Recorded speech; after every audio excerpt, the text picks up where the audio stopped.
What's up everyone, we're back. From my previous upload, we already have days 1 and 2 for our lower body days. And then upper body only have the day 1, which this video is gonna be the day 2.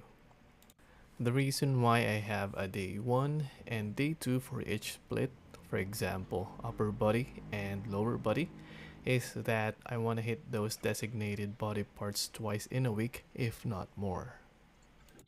How I usually set my week up is 2 days on, 1 day off, and then 3 days on, 1 day off. And that pretty much sums up the week. Alright, let's get on to this routine. First, we started with inclined bench press. Normally I would have this one set up free weight, but just out of curiosity, had this one done in the Smith machine instead. Almost same setup for my upper body day 1, though the only difference is we started off with an incline press instead of the conventional flat bench press. That gives us a little bit of a variation, making sure that the entirety of the muscle group is being targeted every week. Same technique applies here, controlling the weight on the way down, slight pause at the bottom, and then try and explode on the way up. I had this one for 3 sets, 6 to 8 myo reps. Alright, for the next one, we have the pec deck flies. So you'll notice that this is a flat variation of a chest exercise. We already did the incline bench press at first, and then followed by a flat variation for the pec deck flies.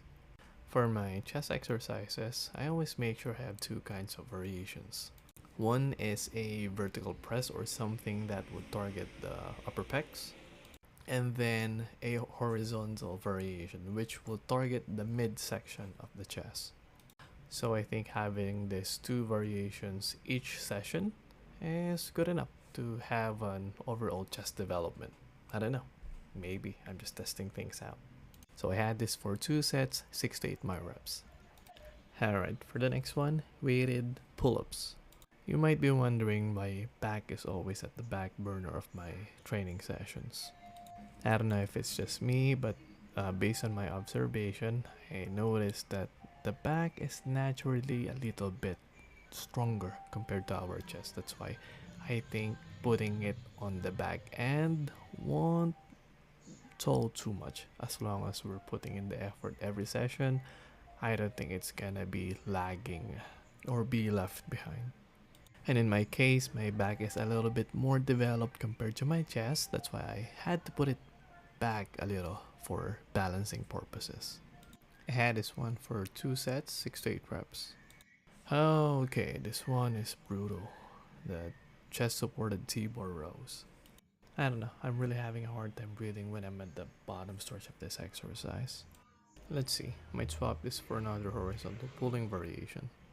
Anyway, you'll notice that we have the same approach for the back, same as what we did for the chest. We first did a vertical pulling variation, which target the lats. That's gonna give the back a wider look. And then we followed it by a horizontal pulling exercise.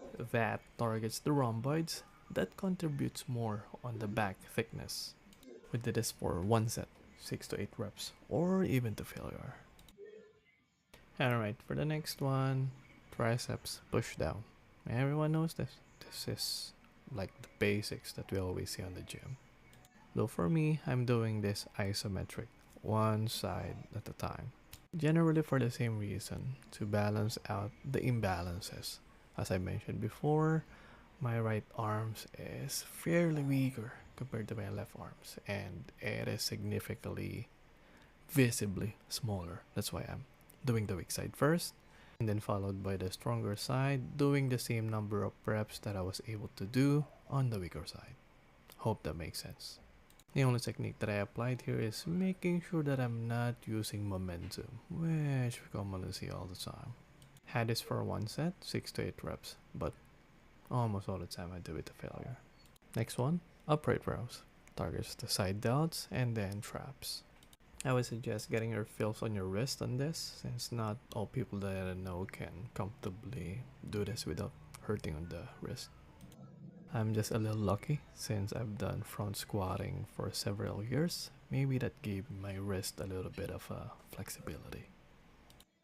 One thing that I make sure here is you'll notice that I'm almost not bending on the knees. That allows me to eliminate the possibility of using momentum pulling the way up. That is for one set, 6 to 8 reps or to failure. And then lastly, twerking. I mean, cable crunches. You know the drill here. Just controlling the negatives and then trying to explode at the positive. And just avoiding to not look like a fish flopping that has been out of the water or some sort. Anyway, I'm also gaining some sense of the exercise itself since I'm able to feel the upper part of my abs on this little by little. So hopefully I'll be able to overload this one much better next time. And that is for one set, 6 to 8 reps, or even do it to failure. That's about it. I hope you learned something from this video. If you did, let me know in the comment section. And you might as well wanna like or share the video.